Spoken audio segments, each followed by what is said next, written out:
Here's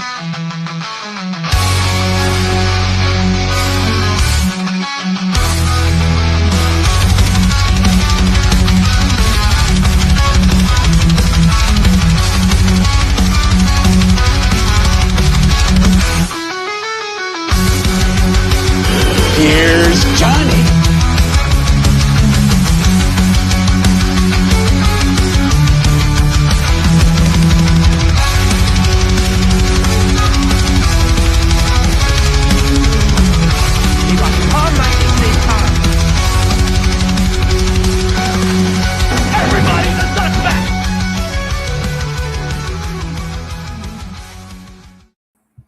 What is up? Welcome back to another episode of Sinister's Horror Stash. I'm pumped. You should be pumped. I know Hunter's pumped. We're doing episode 13, Terrifier 3, rounding out the trilogy. Before we get into that, Hunter, what is up, man? Welcome to Primetime. Welcome to Terrifier 3, man. Bro, I am so excited. This was my most anticipated horror movie of this year. And it delivered, man. There is something about this movie, and it feels like Terrifier 2, but it gives me more questions, and it answers some questions from Terrifier 2, and it really enhances this mythology that I love so much. If you thought I was a love fest, just going crazy with the love for Terrifier 2, it's exactly what's going to happen here. We're not actually going to talk about whether we like the movie at the end. We're actually here to discuss whether Terrifier 3 is a Christmas movie. And I think that there's no better time than to discuss. Okay, never mind. There's no video. End of video. It is, yeah. Yes, 100%. It is absolutely a Christmas movie. And I didn't think I was going to be in the very Christmassy mood watching this movie. I definitely got in the mood. I definitely got Christmassy and got that holiday spirit in me. But unfortunately, that holiday spirit in me is in the shape of art. Unfortunately, as we're he has the most Christmas holiday spirit in this movie. Everybody else is kind of that Terrifier 3 is the best Christmas horror movie of all time. Can we say that? I thought you were gonna say best Christmas movie, but yeah, I was gonna say we can say that, but yeah, I'll say it. I haven't seen. I love Black Christmas. That's probably my level of Christmas horror movie. That's a good one, yeah. I love Black Christmas, but I think this is more of a Christmas movie than Black Christmas is. I'll say that. I don't know if it's better. It is. It's better. It's better. All right, so let's get into just discussing the movie, man. I'm super excited to get into this.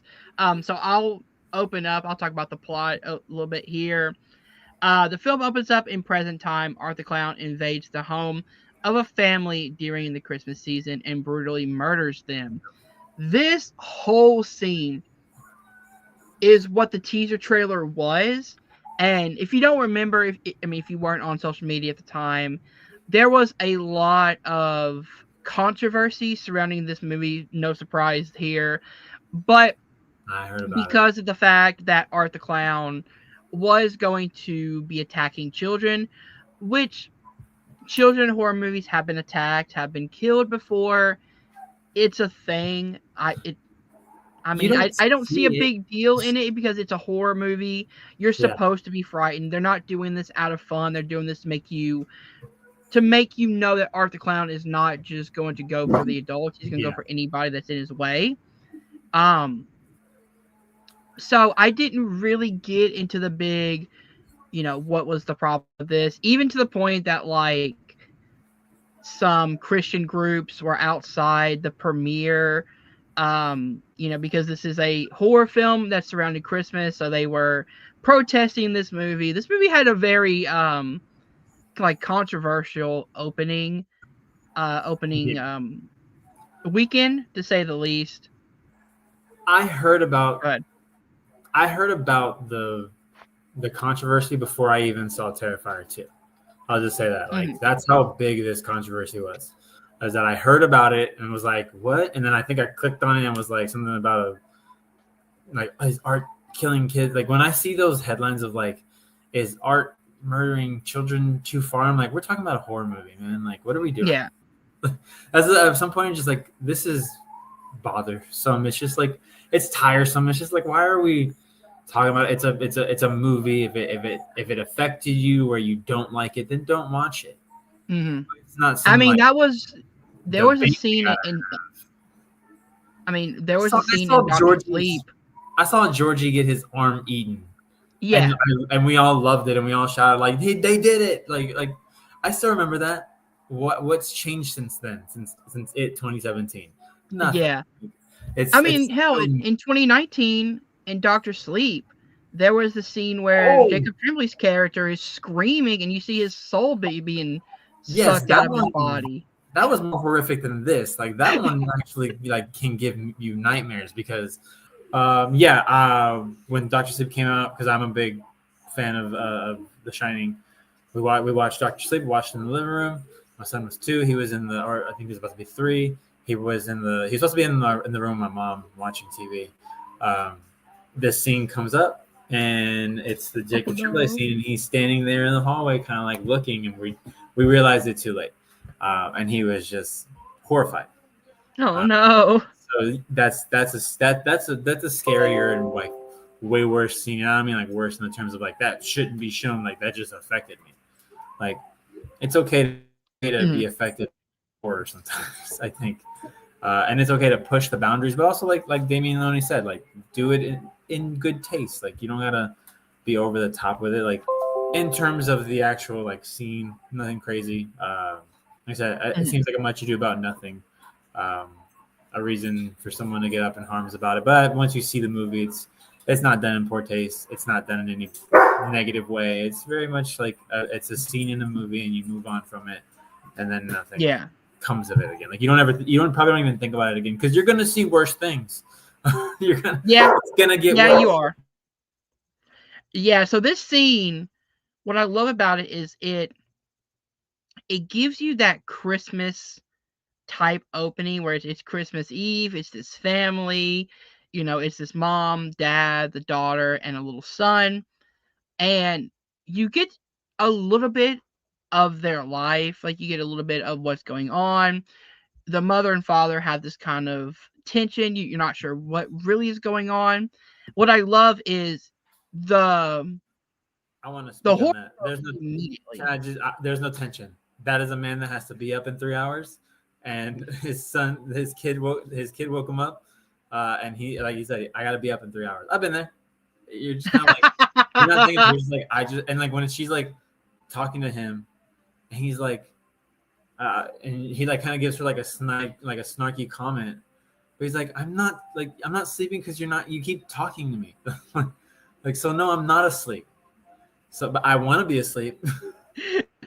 So no, I don't know if there's a tension in that moment, but there's I think this is a case of normal people. This is he went to the wrong. I mean, you were just in the wrong house at that moment. Yeah.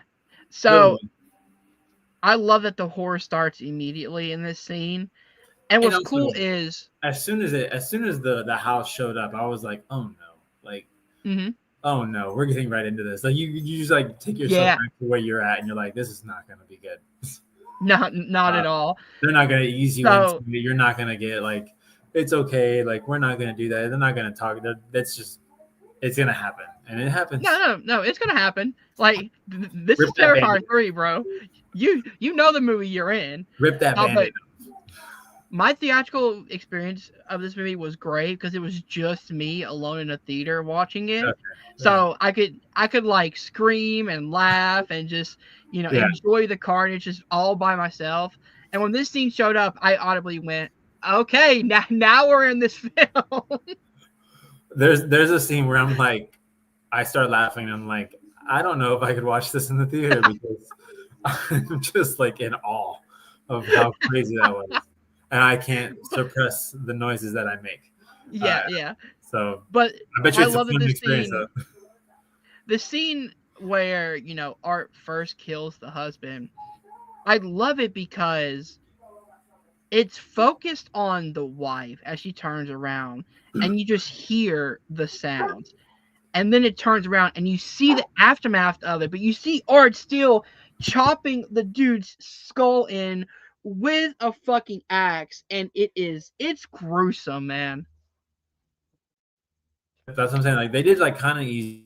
Like, oh, they're just hearing it. Maybe it's not going to be that big a deal. Also, with the son, that was done off screen, obviously. So you're like, okay, maybe we are going to go a little bit tamer.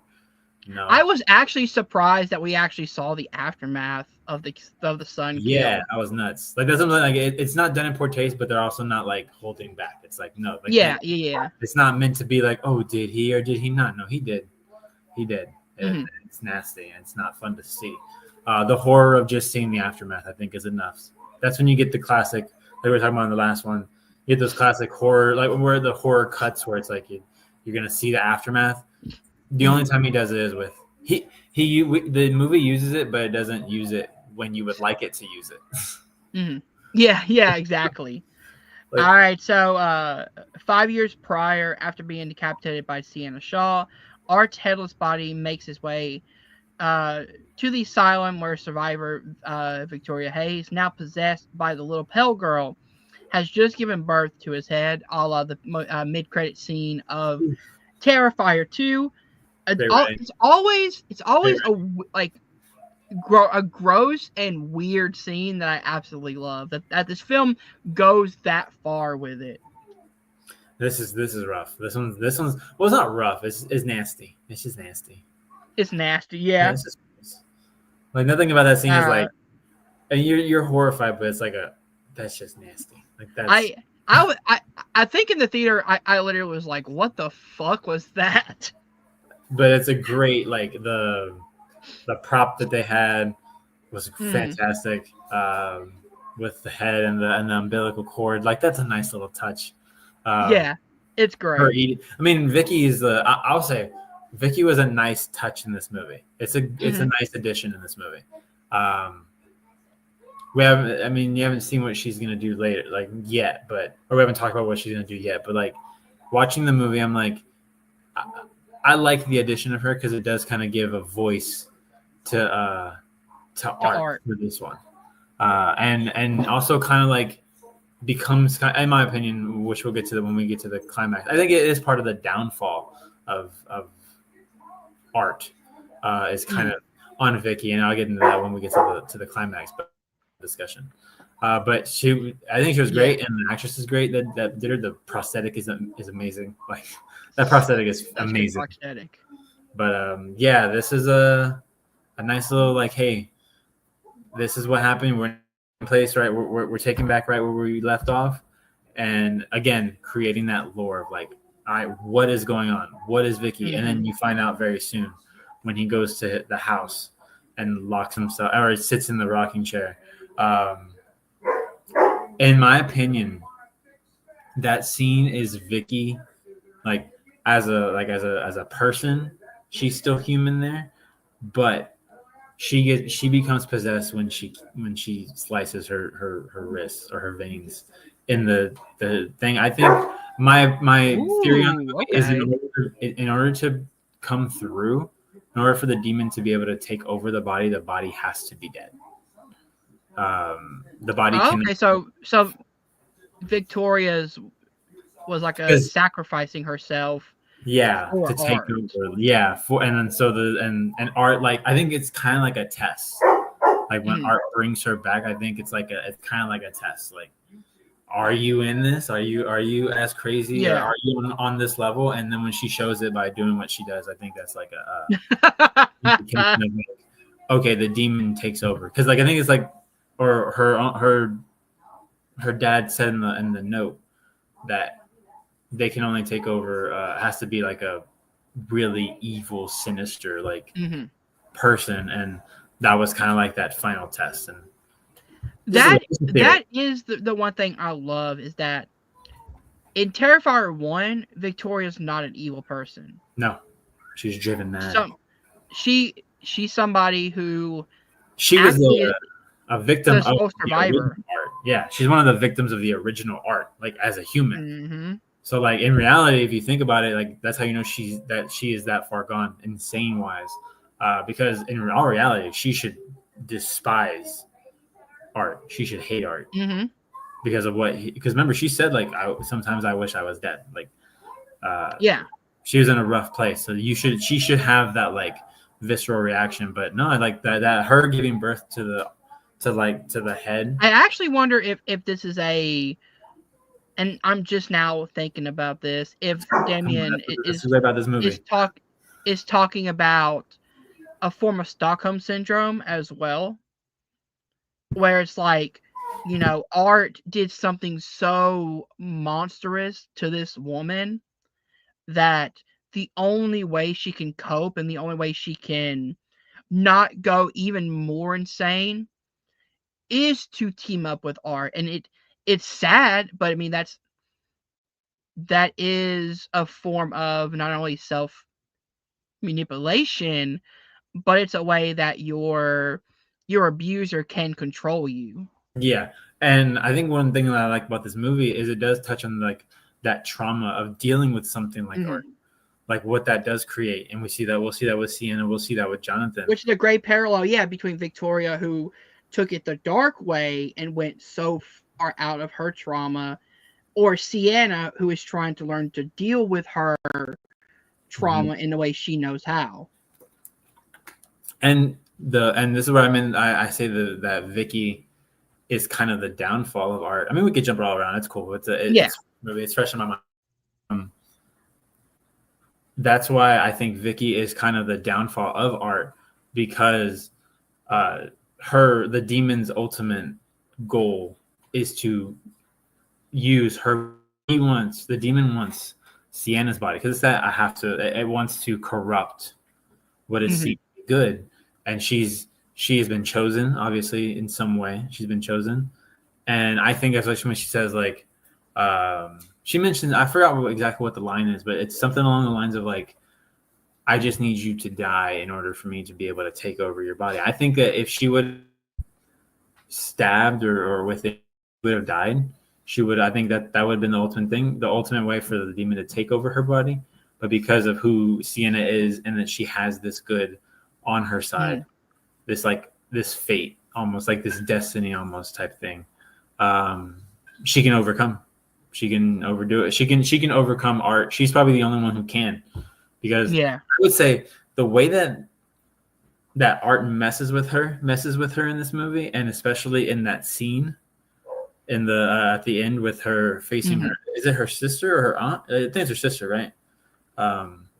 No, Sienna it's her niece. Okay, so you see what happens to her with the whole rat thing, like her cousin.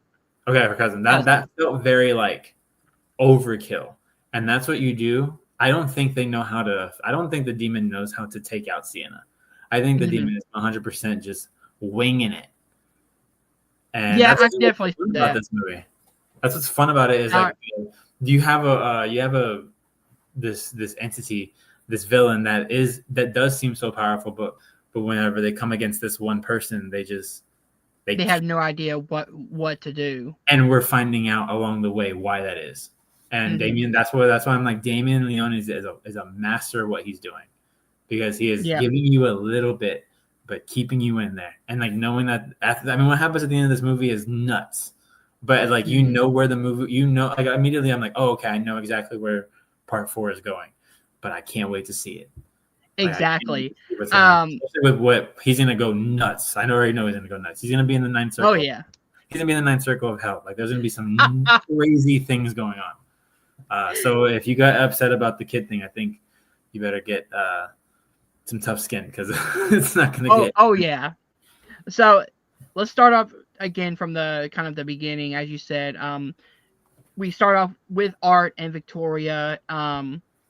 Victoria smashes her face in the bathroom mirror and uses a glass shard to kill herself. As you said, she cuts her wrist and then bleeds to death. Art sits in a rocking chair in the attic. So in the present, we meet Sienna, again played by Lauren Rivera. I will say one thing. I'm sorry I hope she doesn't see this. My fiance, I am in love with Sienna.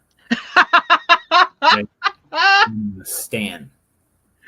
Dude, Lauren Rivera is so cool. She's like, and then like I'm telling you, when you told me that she was a stunt woman, it just made me love her even more. Knowing you, like when I was watching her flying around, getting thrown around, like, that's actually her kicking ass. Yeah. Which like feels very Sydney Prescott. I get very Sydney Prescott vibes from her. Normal person, but like accepts like I'm involved in this, so I just have to take care of it. Mm-hmm. It's as much as I don't want any part of this, I'm involved. And Art, you're going down. Just like in Scream 5, when Sydney was like, she heard that Ghostface is there, she's like, I have to go. No, yeah, exactly. Like we get with Sienna here. The amount of care and detail that Damien gives to the Sienna character is incredible, because yes, you go into these movies expecting the gross out gore, and you definitely get that. Mm-hmm. But in Terrifier 3, the great thing is the story of this one person and her having to deal with what she went through in a way that nobody else has to deal with this. It's her and her brother. And her brother, like, he still is kind of in denial, and you kind of get why. He wants to repress. He's in college. He just wants to forget the whole thing ever existed. But for Sienna, she went through so much more that Jonathan would never know what she went through, that it's harder for her just to move on. And for her, it continued after. Mm-hmm. Even after Art was gone. Like, he's living with the fact that he thinks that, like, he knows what happened. So he's not going through like the whole, like, I don't believe, he believes her. He knows Art is real. Yeah. But he's just, in order to protect himself from the things that he went through, he's trying to convince himself that everything's okay, that everything's over. And you know, Sienna went through with the little snippet of the true crime podcast, which I love what they did with the true crime, like kind of like commentary that they give on the true crime, how the true crime podcasting world, like podcasting has become kind of messed with how people look at cases, or how people look at true crime podcasts have really become the new form of like paparazzi. Yes. In a way where they want to dive so much into the victims that they don't really care about the victims. They just care about getting the story out there. Exactly. And that's what she was dealing with, you know, having this horrible crime, kind of like it wasn't pinned on her, but there was definitely, I guess, like inkling. There was a trial at least. So there was a trial. Like I said, I think that without Jonathan's testimony, she would have been locked up. But she ended up. We hear from her that she ended up she was in and out of mental hospitals. Like, she was really affected. Like, there was really, like the show showing not just the horror of Art, but like what surviving him does to you. Exactly. And again, I love the dynamic between what Art can do to somebody who lets the darkness in Victoria, and somebody who is battling him, who wants to live because she has so much to live for, in Sienna. The dynamic of Art took everything from Victoria in the first movie. Like, he took her face, he took her beauty, he took her sister, he took everything from her, and it caused her to break down in a way where the evil could corrupt Victoria. Sienna, she still has her brother. I mean, yes, Art took her sanity, he took her, you know, freedom, her protection, but he didn't take her brother. He didn't take, you know, her father, you know. You know, he didn't take her father's will that she's living for.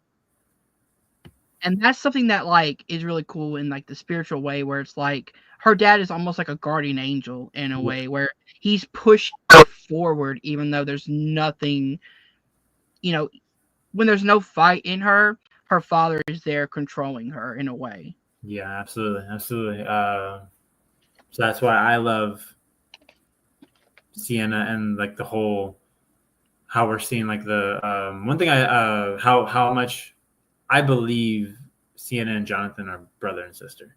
Like, they have that, like, that chemistry and that connection, and I think that really helps along with that as well. And like I said, without Sienna, without the storyline, and not just the storyline, but without Sienna, I think I wouldn't enjoy the movie as much because like those scenes are gnarly, and you do need like a moment. And this movie, I think, and when I saw it was longer, I was like, damn, like this is gonna be rough. But no, like because Actually, for as long this as movie's shorter than Terrifier 2. is it okay? Well, I just think maybe it's just I saw the time, but like it didn't feel that long because between those really gnarly scenes, you got this like story and this actress that you this character that you agree with, that you love, that you want to see succeed, and you're seeing what they went through and seeing what Art is doing with Vicky. It is a great parallel. Also, Art is he's way more nuts in this one, but he's so much fun. This was really where I was like, he's a silly goof. This is where I was like, he's really goofy because he is a full on. He's just a goofy guy. He's a Christmas guy too. He loves Christmas. Like that's why I think that's why I like about this movie. Like he's so like cheerful. He loves Christmas. But all right, where were we? All right, so Sienna is released from the hospital to stay with her Aunt Jess, who lives with her husband Greg and their daughter Gabby, who idolizes Sienna but has no knowledge of the events. Sienna is suffering from survivor's guilt and frequently has hallucinations of her deceased best friend Brooke, which I love that they brought her back as a way to like kind of torture Sienna. That's such a great surprise. I wasn't expecting to see her. The effect was really nice too, like really well put together, because that is it's a crazy, like as soon as it showed up, I was like, at first I was like, who is that?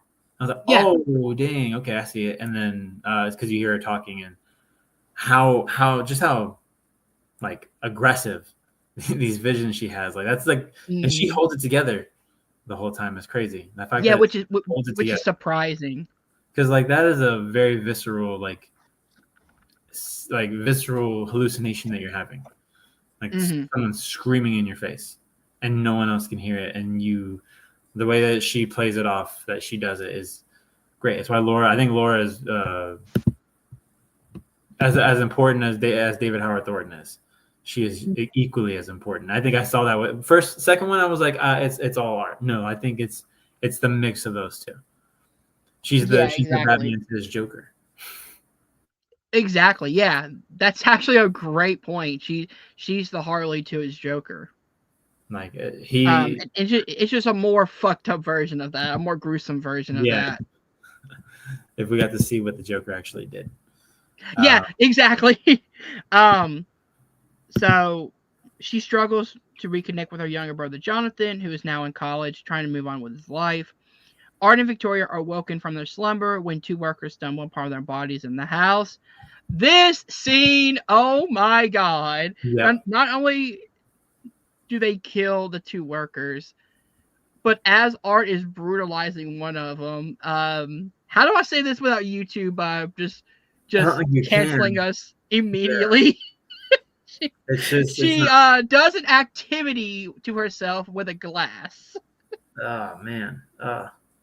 And and that was I think to me that was like the confirmation to Art of like, okay, she's a demon. She's broken. Yeah, she's we can continue with what we're doing.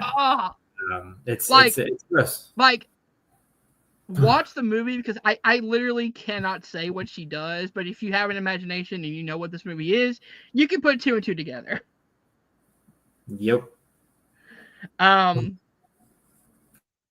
While Art ventures off to another killing spree, Art meets Santa Claus impersonator at a bar, which I believe that's played by oh my god, what's his name? Give me 1 second. Daniel Roebuck. He looks familiar. Why don't you name some of his credits? Because I've seen him. Give me 1 second. He was known for a lot of different movies. Hold on 1 second. Daniel Roebuck. So he was in The Monsters recently, the 2022 one. He was in a lot of Rob Zombie films, like Three from Hell. This is where I know him from. He was Agent Shrek in Final Destination, the original one. He was one of the FBI agents. Yeah, I remember him. Yeah, I'm looking through it right now, but this was a fun scene, and this is the scene that I talked about in the last video that we did, where I'm the bartender. I'm like, when everyone's like having a joking time, I'm like, why is no one freaking out? I don't want them here. And then like when the Santa guy's like, oh, just stop, like just pour him a drink, like he literally he's harmless. He pulled out the worker's wallet and gave it to him, and he saw it, and still Santa was like, come on, dude. And I'm just like, no, get out. I also think like they were all drunk and they just didn't care. They saw a guy dressed up like a clown. It's a normal like if that's a normal person, in my opinion, everything was going right. I think the bartender did everything right in that scene. 100%. Regular person, but unfortunately, this is not a regular drunk person coming in and doing what he did to the Santa. It is Art. And one thing I love is that he's sitting. Art is sitting on Daniel Roebuck's lap, and he starts pissing on him. The minute that he sat on his lap, I would have been like, "You need to leave." This is not normal. But it's clear that this is clear that Art loves Christmas. Art is a Christmas goofy guy, Christmassy goofy guy, and he because the reason he even walks into that bar is because he sees Santa in the window when he passes by, and he's ecstatic. He's so pumped. Dude, Art's facial features, the way David Howard Thornton expresses with his face, he's like a child. He's like clapping and wanting to sit on his lap, telling him, and when he saw that it was when he reached for the beard and pulled it, and it was real, it's like his heart exploded. Yeah, it really is. It was like, it's real. Yeah, that's you're Santa. That's the duality of this character. Is you're watching him and you're just like, he's so just a fun little guy, and then he does what he does, and you're like, no, he's not a fun little guy. No, he's not. He is not.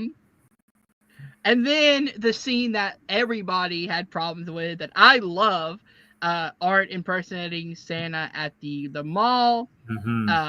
Children run up to him. I do want to say one thing about that scene. I do like that. When I was talking about this, they kind of create the rules of Art without mentioning the rules of Art. Art is clearly he has normal human strength. He's not magical or anything. I think when he can be, but normally he was already gonna do what he was gonna do to Santa. He just, when the bartender got more aggressive, he realized okay, I'm gonna have to make this quick, because then those two he just straight up pew pews. But he has something special saved for Santa. It's special, but that was a rough scene. But that's also a scene where it was very easy to get through, because it was so it being frozen. It was just smashing up. I know it's just hardened Jello. They're just smashing up frozen Jello. So again, another nod to Jason and Jason X, which the nitrogen kill. I like that he takes little inspirations from a lot of different horror films. He's a fan. Fans make when fans can get a chance to do something, it's always magical, especially in in film and TV. And this scene at the mall I love, because Sienna sees Art. She knows she's seeing him, but again, the great thing about it is in Terrifier 2, it puts the audience in, okay, is she actually seeing him, or is this, is it real? Terrifier 3 does the exact same thing. It sets up the fact that Sienna is seeing all these other people that we, the audience, are seeing, but we know aren't actually there. Yeah. So is she seeing Art, or, is she just hallucinating because she's out, she sees the Santa outfits, she sees, what's going on, and it's triggering these kind of hallucinations, which I love. I don't think this is a hallucination. I think that he was. No, it's not. Yeah, I think that they have this magnetic force. There is something that is constantly bringing these two together. Yeah. And so I think he just on a whim went to the mall, and like it looks random, but in reality, I think, or in the universe, I think they have this like pool, and there's no way they're always going to be on a collision course, no matter where they go, no matter how far they go. I think even if they, from what it looks like now, even across dimensions, these two are just going to cross paths. So, so that's fun. And also that's a little, I think that was a little Silent Night, Deadly Night homage with the kind of Santa looking. I would say. And he did just use a gun in the last scene. But yes, I think in that scene, that pool, but because Art knows that she's powerful, he's like, I'm gonna take my time. Like I'm gonna strike when I need to strike. And now that I've seen you, I'm gonna actively go after you. And that's kind of how their chance meeting in the mall is kind of what kickstarts the plot, really.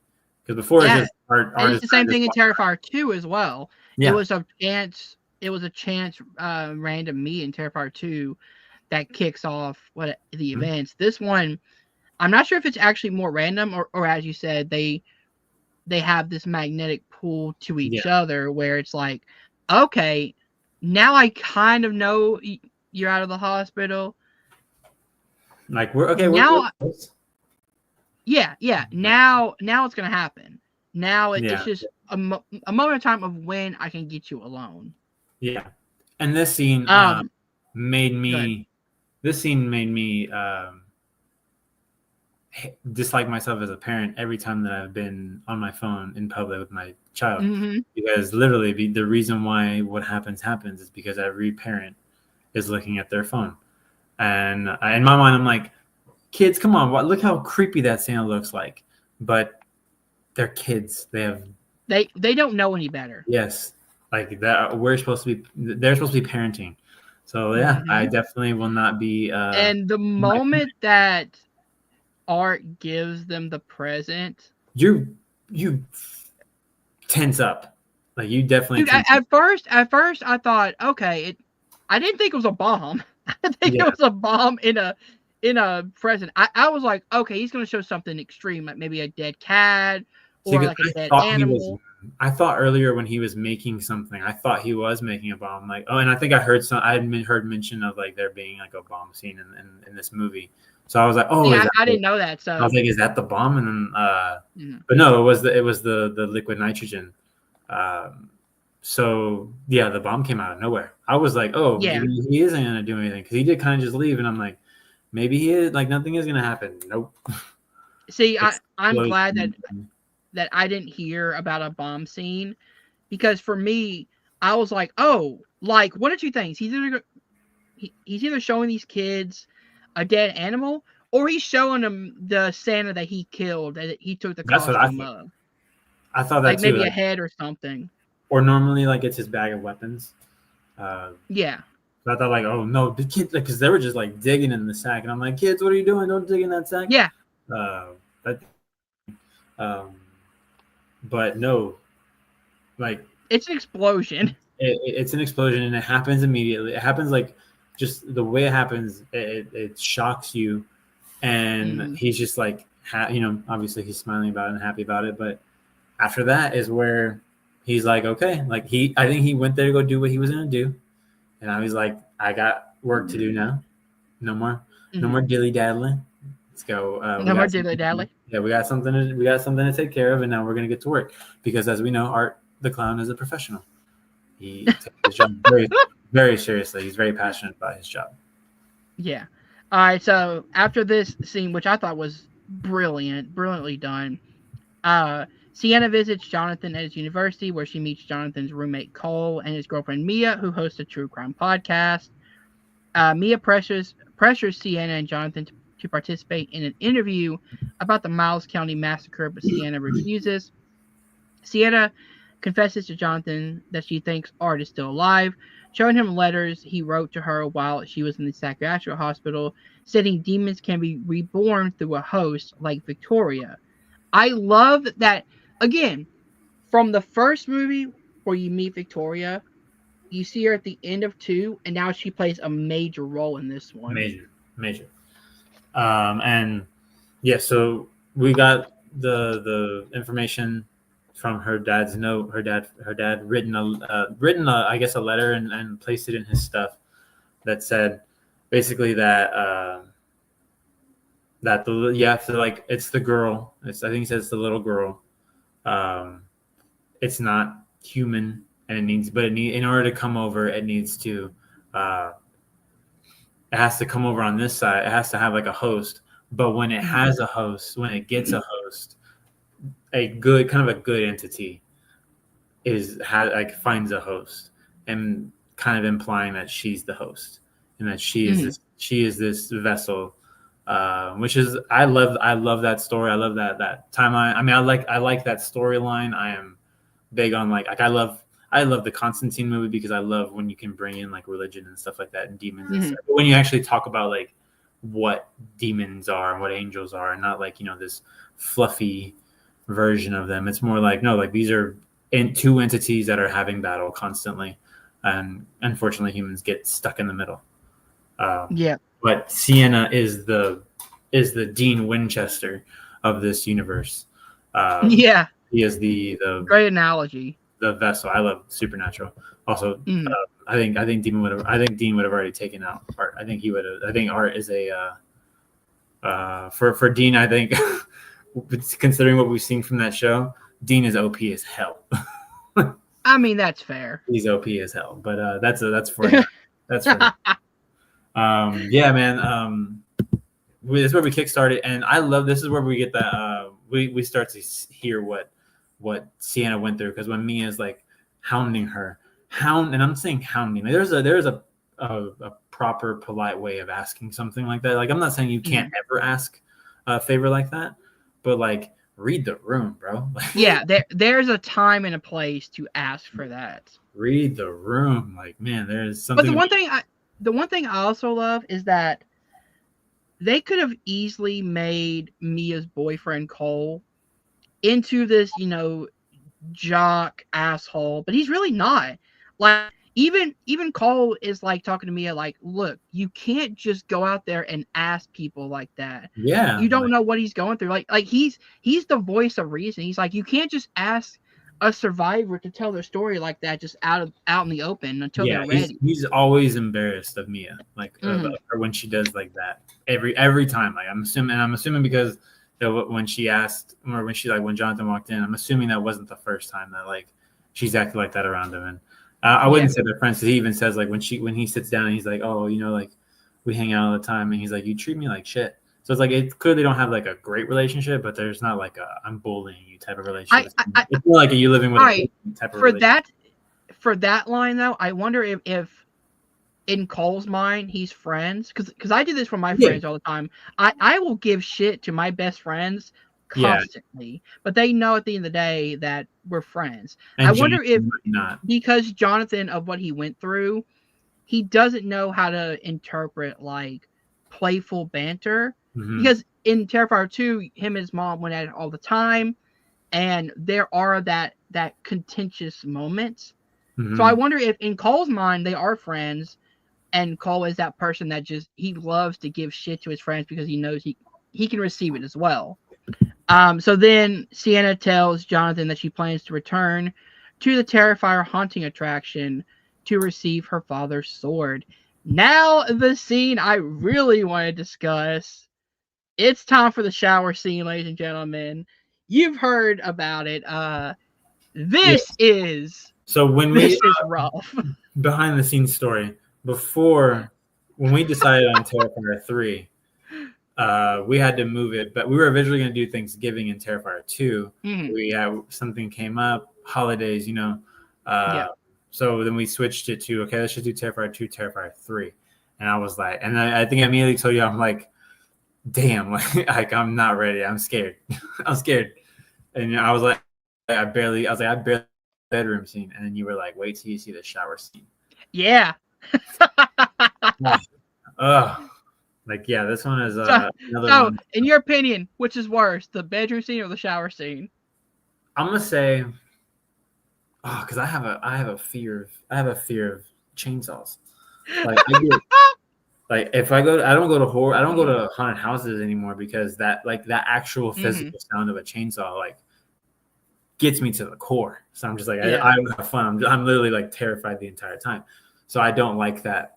And you're so naked. You're so vulnerable. Yeah. But man, in that bedroom scene, there's a point where he like grabs her hands and just like does that. I think that's like one of the grossest things I've ever seen in my life. Yeah. And like I can visually like see it in my head right now as I'm talking about it. And the realization that she's alive. I think when this is happening, you're already expecting her to stay alive, and it doesn't cut away, and then you see that she's alive. Like you're like, no. And then also I think there's the rumors that, or I don't know if it's rumors or confirmed, that his demon he can like keep you alive through the torture, which is even worse. That's worse. And so like knowing that, I'm like, okay, I already kind of know that bedroom scene is like it's a shock. So I'll put the shower scene. I mean, I'll put the bedroom. The bedroom scene. Yeah. This one is worse to me, mostly because of what happens to Cole. That's fair. Being a guy and just all right. So I'm setting the scene. Here we go. Mm-hmm. So Cole and Mia are in the shower. They start to have sex. Art bursts in. He like cuts Mia's like breast right across. Oh yeah. Also, this is when I was mentioning last one about how like men just have like we have a weakness, and it's the thing between our legs.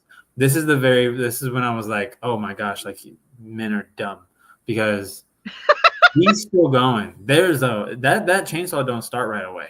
There's a rev, and she immediately hears it. And just like doesn't say anything right away. I guess kind of like maybe that made herself believe that she didn't hear it. He didn't turn around at all. No survival instinct when that thing is going. Apparently. So, if you guys have watched the original Terrifier, you guys know the infamous upside down chainsaw scene. Oh, this is that hacksaw. I'm sorry. Hacksaw, yeah. This is that with a guy and a chainsaw. Yeah. Right up from. That's what I'm saying, man. Damien Loney was like, you know what? I am going to put those rumors to rest. You are not going to put that on me. Don't put that evil on me, Ricky Bobby. He said no. Yeah. So pretty much Art goes first. It's from his backside up, then he turns him around and he goes right up, and the whole time I'm clenching on the fucking rest of my armchair. And I'm like, oh my god, like being a guy and just experiencing just a regular like trauma there, whether it's a kick, a punch, whatever. That hurts. Mm-hmm. Now just imagine a fucking chainsaw just. I don't normally look away from horror movies. I looked away. I'm not afraid to admit it is. And this was not the scene that David Howard Thornton said made him sick. Which is so wild. Because this is a lot. I'm pretty sure he said the scene was the Victoria with the glass scene. Which fair. Oh yeah. Oh, I thought it was the aunt with because I mentioned he didn't. I mentioned that he didn't like throw up, and she throws up in that scene. Oh, it could be that. It could be that actually. That one, I get it. You're right. It is. It is. Because I get it. Because when the throw up started coming, I was like, oh no, I get it. I understand. Because I was like, I get it. I thought it was the Vicky scene. I was like, because that is rough, but I don't think he would have got sick from that scene, especially because he wasn't in that scene. And at least on camera for that scene, he was off. It's supposed to be he's off to the side, so he's not in the camera shot for that scene. So maybe he was watching off to the side on set. No, this one he is actively a participant for that. I get it. So yeah, I get it. Yeah, but this is equally gross. Equally gross. Disgusting. So Sienna then learns about the mall killing on the news. She panics. Greg leaves to collect Jonathan while Sienna falls asleep. I love this scene because it shows that the demon is really fucking with that family. Because when he calls Jonathan, like, I'm pretty sure that's Art the Clown talking as Jonathan. Yeah. I'm pretty sure at that point, after he I think kills so. Colin, Mia, I think he kills Jonathan and is using his voice. Yeah, because I think if you, as like from a writing standpoint, if you did the whole fake out of saying it was Gabby and do the reveal, like actually it's not, it's Jonathan, and then you find out later that Jonathan's alive, you're like, okay, like what? Why would? I guess like to mess with her, but then at some point, like why didn't he just do it to? I think Art wouldn't go that, wouldn't just like threaten. I think he would like That's actually. the one thing I don't like about this film, and this is a nitpick. Is the Jonathan? Jonathan's are better? Yeah, I wish we would have seen a chase scene and Art actually killing Jonathan. Yeah, yeah. Because doing it off screen feels weird for a major character, especially one coming off of Terrifier 2. That sounds like not a cut for gore's sake. Like I don't think that was a studio saying like you got to cut this scene because it's too gory. I think they're probably like, hey, like it's kind of long. Is there anything? I don't think that's kind of why. And I know a lot of people said that Terrifier 2 was long. I kind of wish Terrifier 3 had maybe 10 or 15 minutes more extra added to it. Because you're missing that. You're missing that scene. You're missing a full scene of like Jonathan fighting for his life. And for a major character to not get a proper death scene seems kind of weird to me. Yeah, like it feels very like if you. It's not. I don't think it's the same level because it was more like a legacy character. But like say like Dewey died off screen. Yeah. Like that would have been like if that happened in Scream 5, you'd been like, what? Yeah.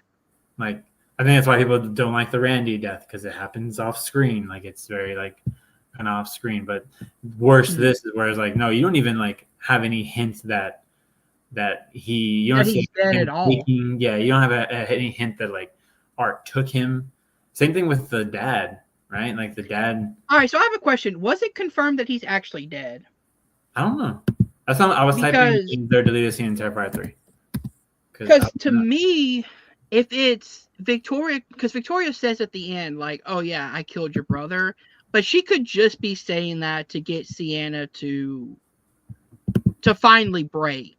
That's why I argue that would, and if that is the case, that they might be damned if they do, damned if they don't, because either Jonathan is dead and it's very kind of like just out of nowhere, like it doesn't make any sense of why it would happen off screen. And if it is a fake out, then now that'd be my first time where I'm like, that's bad writing.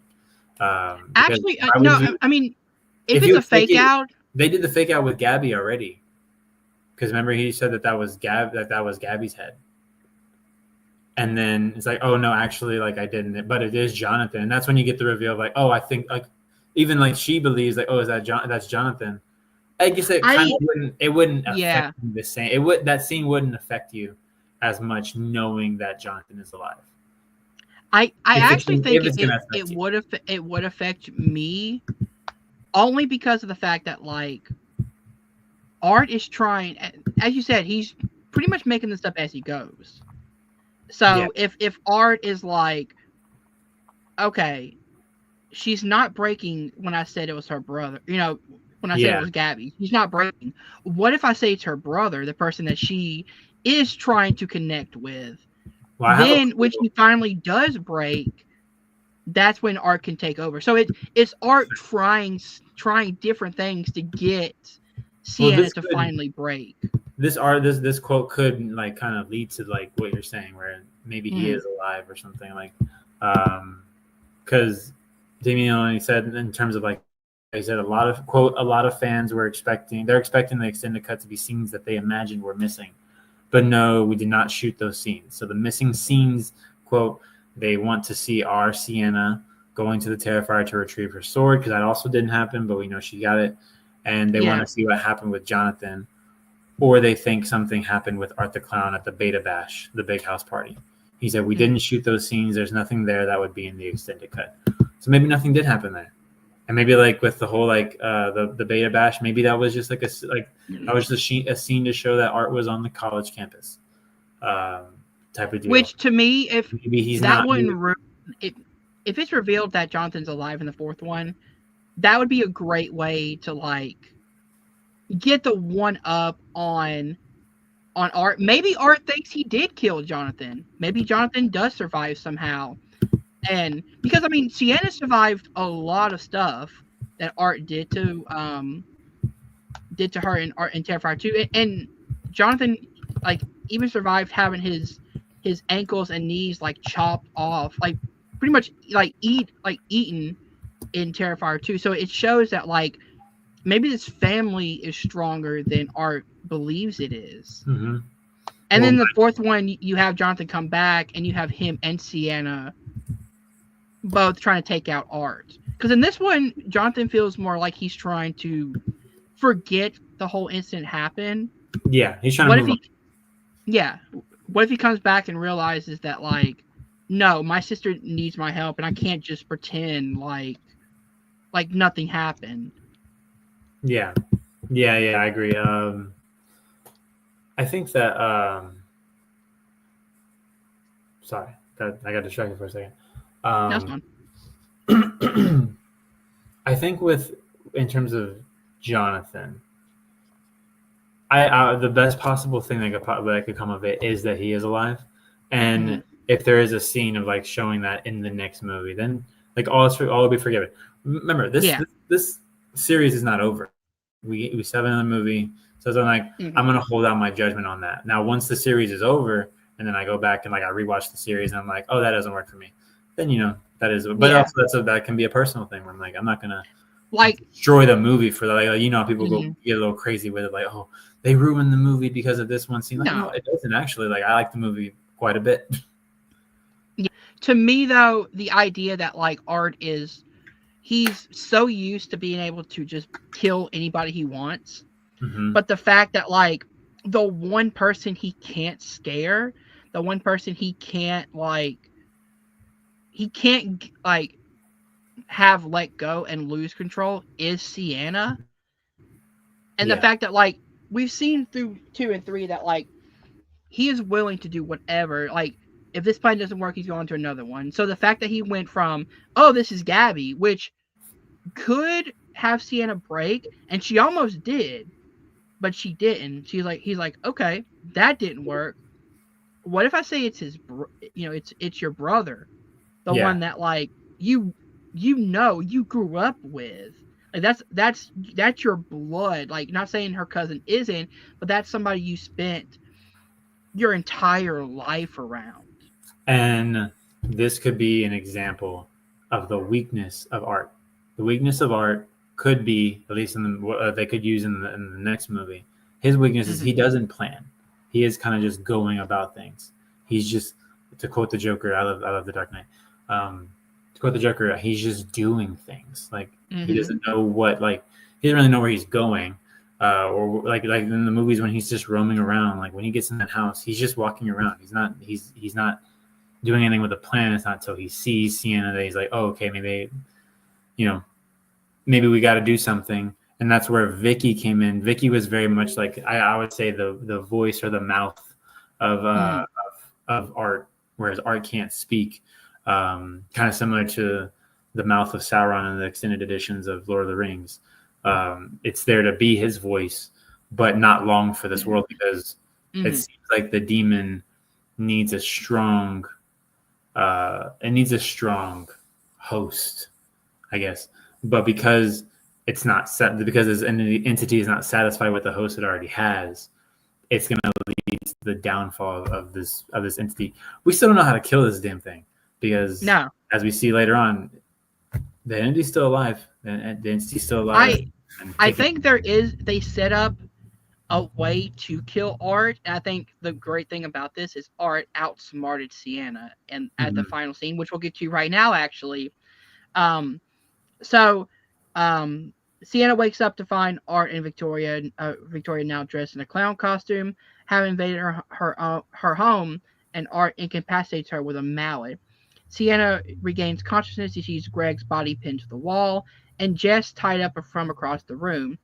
Victoria shows them a skinned head consumed by rats, telling her it's Gabby's, and then Art kills Jess by hammering the tube down her throat.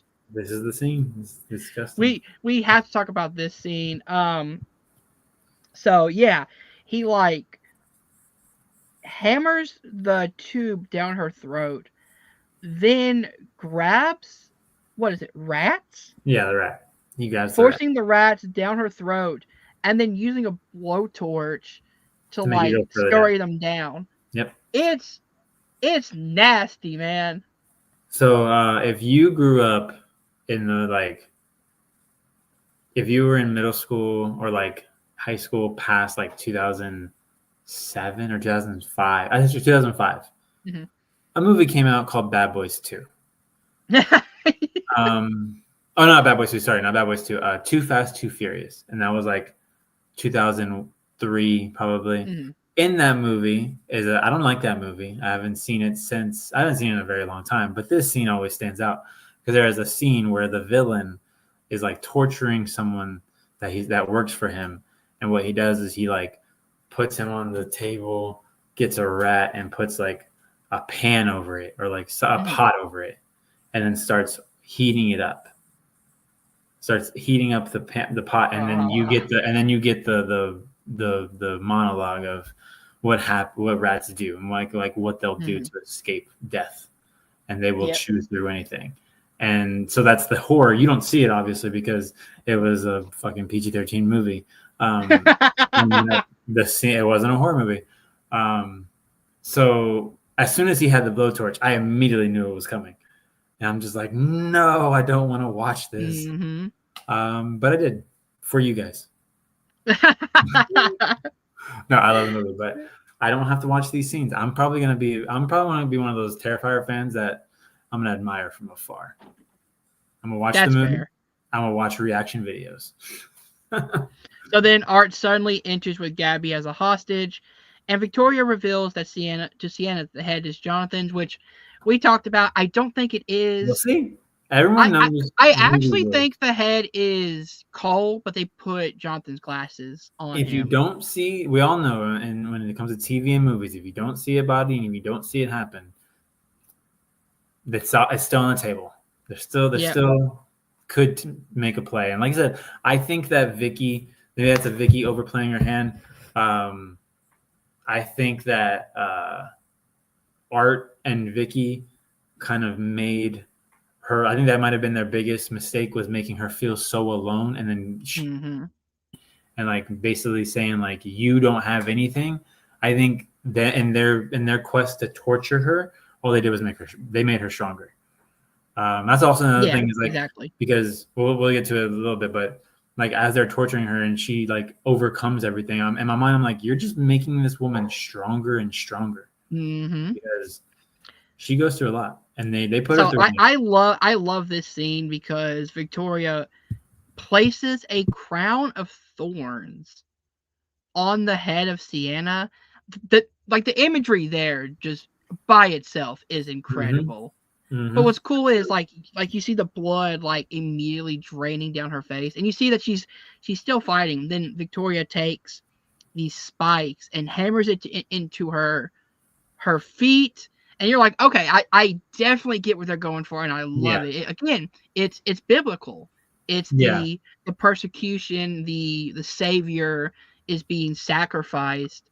But I love it because then Sienna fights through it, and when Vicky tries to possess her, she opens up the gift because she's like, let me open up one present, and it's the sword that her father made for her. She decapitates Victoria, and this is Gabby. Like, this is where like they showed, because the whole time I was thinking like, man, it's kind of not fair right now. Like, it's 2-on-1. And Gabby having a really genius moment of like knowing who they're dealing with, like at least looking at it from the movie perspective, like that's a tough ass kid, man. Like this is smart kid, like that's amazing. Exactly, and like, she would literally be. I think the whole idea is that Gabby wants to give Sienna one last gift for Christmas before she knows. Yeah. And then we found out earlier that she's a snooper. She likes to. She likes to. And you see this connection, this eye contact of like this nod of like, I got you. And then the fact that this scene was also set up earlier because you see Sienna putting, like, wrapping it up as a gift, putting it under the tree, and Yeah. you see that Gabby is there in the background watching as well. Yeah, she and we established earlier that she had a diary. At one point, she caught Gabby reading it and told her not to read it. And then Gabby mentioned something about, oh, Sienna doesn't like cereal, and that's when Sienna realizes, like, you read my diary, because that's from the Clown Cafe and Terrifier 2, with the cereal box. I think it's the cereal box is when she reaches in and gets all the glass in her hand. So you establish that she's a snooper. She knew it was in there, and like immediately when she said that, I was like, yes, like let's go. And another thing, and this is the moment where I was like, you're making this woman, like, you're just toughing this woman up. She like, this is the reason why you're not going to win, because literally every step of the way you keep making it harder and harder, and she keeps overcoming it. Like, eventually you're going to be weak as hell, and that's what happened here. Like they were hitting her with the hand in her hands over and over. She was opening the gift, and I don't like hand trauma. Mike Flanagan for doing that to me. So I don't like the hand trauma, and it was hurting my hands. But yeah, I'm like, that's why I was like, all you're doing is toughening her up, because she's opening it up, and I know how much I've hit myself in the hand with a hammer. Like, it's the worst. It's so painful, and it hurts for a very long time afterwards. Yes. And so, like, grabbing anything is painful. Just barely putting any force, and she's opening a present with messed up hands. And so I'm like, yeah, she's in that moment. I was like, you're screwed. And so she opens up the gift, holds it. She kind of holds it like that, and I forgot what she says. And then she goes and she slices Art's, cuts the. Like, this is where the badass moment. No, it was no, it was Art. Art was the one hammering her. She cuts his head, but she slices his throat. So she slices his throat. Yeah, and, like, right. And that's when he like goes and lays on the ground. She That's cuts the ribs. That's the moment that you realize that sword can kill Art. Because it literally like incapacitated him long enough for her to be able to go and take care of Vicky. Because in my mind I'm like, dude, Art, he's still there. Like after she killed Vicky. And this is the moment that I said that Art outsmarted Sienna. Because Vicky's blood created this portal to hell. I don't know how, but they'll probably explain it. It's demon stuff. It's demon stuff. Yeah, you don't need to know. And then Gabby falls and is holding on to the ledge. And you see that Sienna has the opportunity to kill Art, to end it all. She's stuck between killing Art or saving her cousin. And you see what she does. She drops the sword, she saves her cousin, and she turns around. Art's gone. I think Art had planned the entire time to sacrifice Vicky. And I'm gonna tell you, it's gonna be off. I'm like full team Sienna. I think if anyone's gonna survive, like, she knew, even though it was an in the moment like choice to go save her, but I think she knew, like, I can handle him. Like, I have taken some, like, the torturing really hurt them, or really hurt Art's chances of winning, is because like in her mind she's like, I took all this from you, like I'm gonna get her up. Unfortunately, Gabby, it doesn't work. Yeah, it doesn't work. Because she grabs the wrong. That's the wrong side of the sword, but in reality it's the right side of the sword, because you're not going to hand the child the blade part of the sword.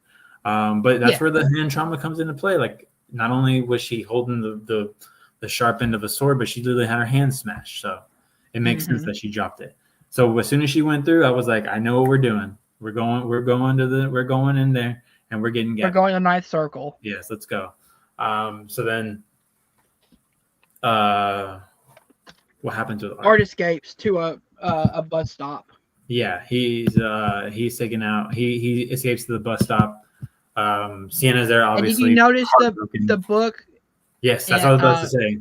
I was about to say, because I was sweeping up while I was watching the ending, and so I heard something about a book, and I'm like, wait, hold on, let me rewind, because that might have been important.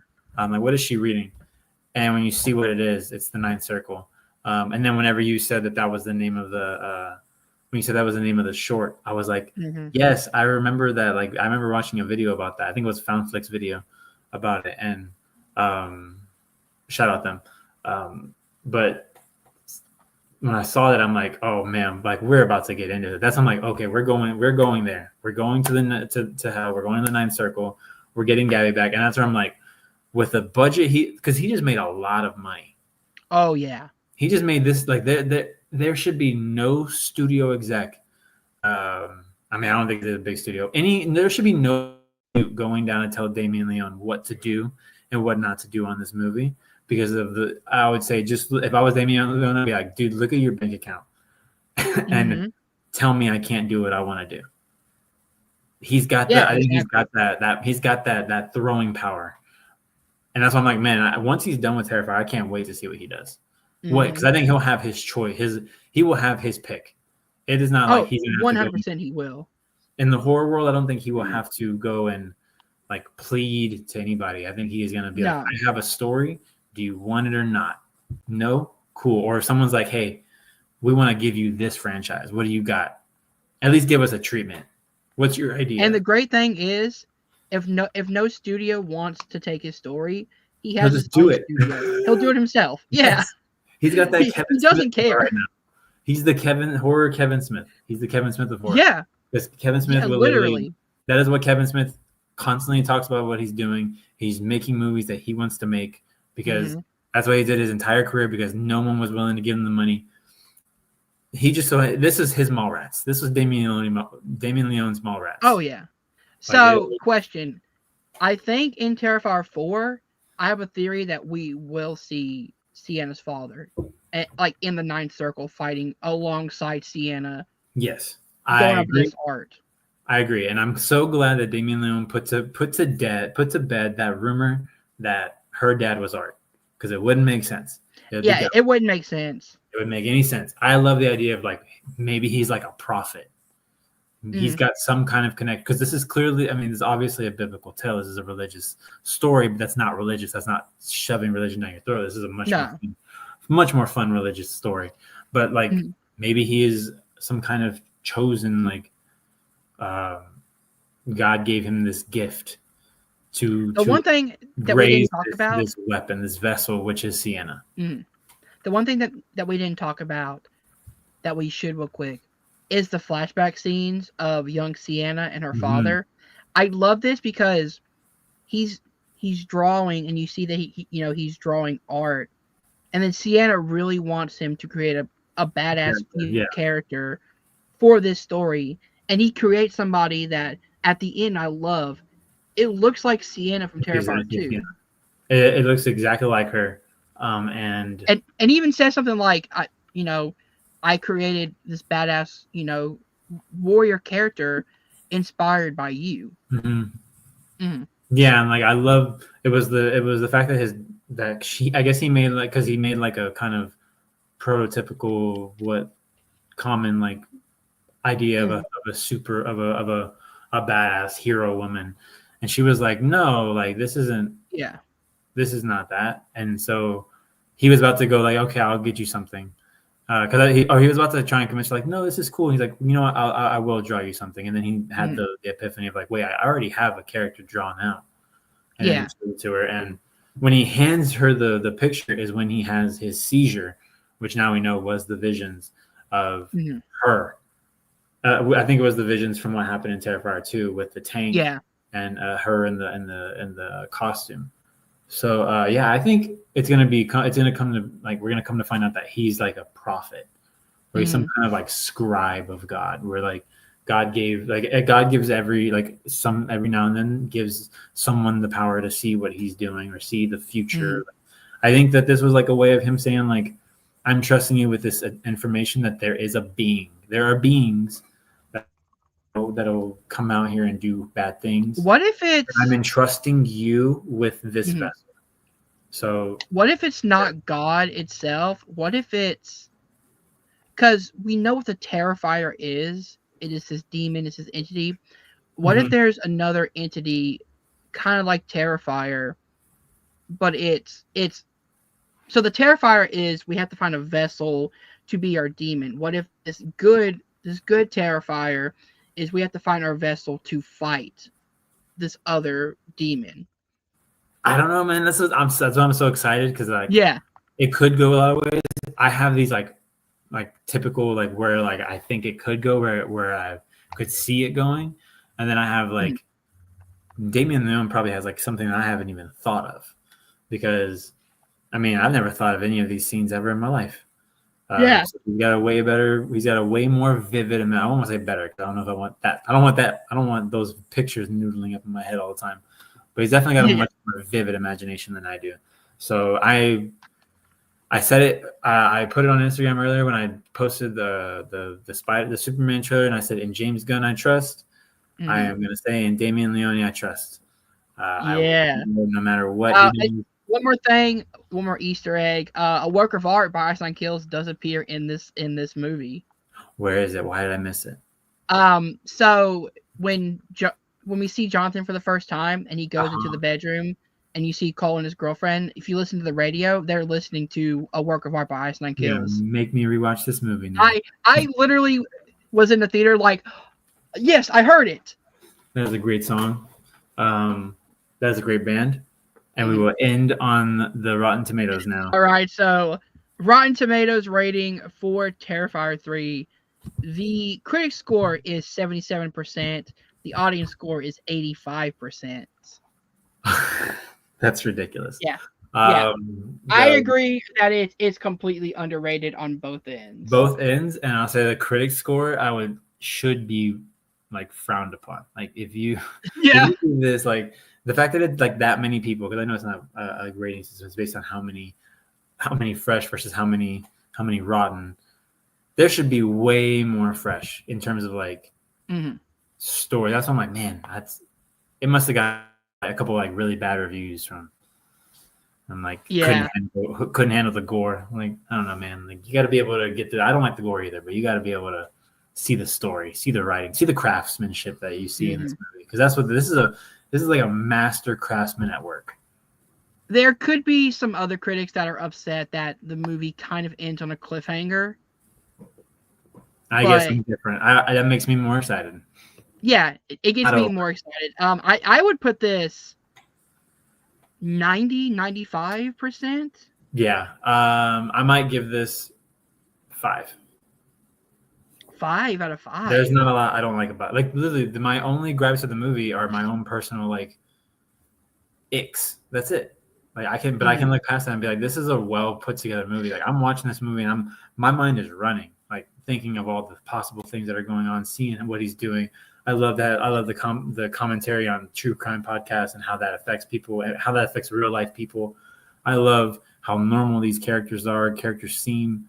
I think that the kills are telling a story. This is not just glorified violence for the sake of glorified violence. You were literally you were supposed to see how horrible this demon is so that you can see what must be done to take out this demon. Like it's just story. Like I don't understand. I can get not handling the gore. I don't see how you can't see that there's a story. Like there's a well-crafted story here. So I sound like a fanboy, but that's how I feel about this movie. Like I love it a lot.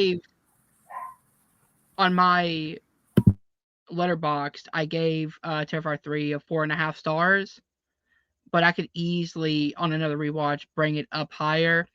Me personally, I think I enjoyed Terrifier 2 just a bit more because of the introduction to Sienna and the family, but I think this one does a great job at talking about not only survivors' guilt, but what trauma does to people, connecting both Victoria and Sienna. We learn more about Sienna and her father. We learn there's so much like great stuff in this movie that I would put this movie at like a 90 to 95 easy. My closing thoughts on the movie. You like Terrifier 2 more. I like Terrifier 3 more. I can't wait for the next one. This is a 5 out of 5 stars for me. I think this is probably my favorite horror movie of the year, which is saying a lot. So nice to hear. There's been a good year for horror. All right, man. So there you have it. I think we both think it's underrated for Rotten Tomatoes, first of all. Second of all, great movie. Damien Leone, I think we established, is a master of his craft. And if you don't like this movie, Something's wrong with you. No, I'm just kidding. I'm just playing. I get it. But strip away that gore, man, and you got a great, fantastic story and great actors and all that. And I hope more people watch it. I hope people keep watching. I hope people keep making horror mainstream. I hope that continues. I never want that to stop.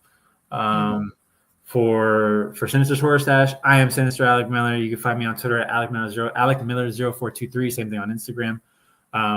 TikTok, just Alec27. And I believe my letterbox is Sinister. I think it's 27 on Letterboxd. And right there, I usually, if I watch a movie, I put it on there, and I put it on the list of something. So you can check that out. If not, cool. If you don't, if you do, great. Leave any comments of what movies you want us to see. And all right, man. Welcome to Primetime. Let them know what's going on. All right, guys. So if you want to follow me and all my journey into watching 2024 horror, then check out my Letterboxd, which is NEN98. I have like 22 reviews on just this year of horror. It's been insane. I have so many movies from 2022, from Civil War to Challengers to all the horror movies. I even have a list on it.